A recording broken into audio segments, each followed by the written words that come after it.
trên này đứng vậy đi. Sướng mày kiểu đi hôm nay Nào đi. lắm ạ.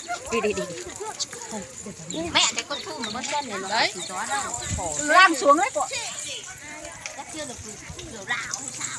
Đâu, nó đi đến đây rồi ấy, phải đi tìm đầy đủ hết địa điểm.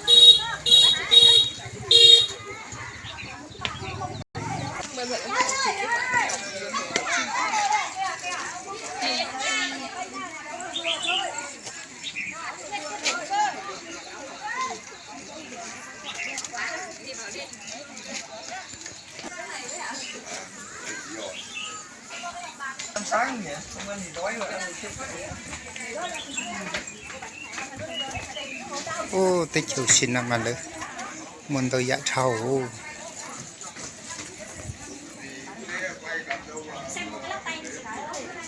Bao nhiêu một tay?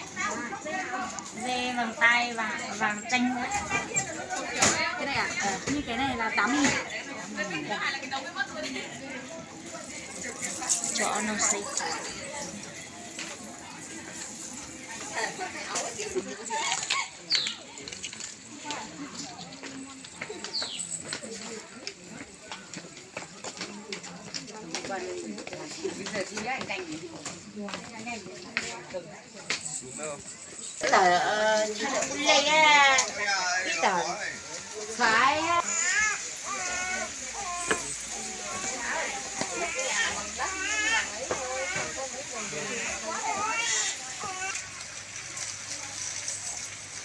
Phải chảo của đấy chị này.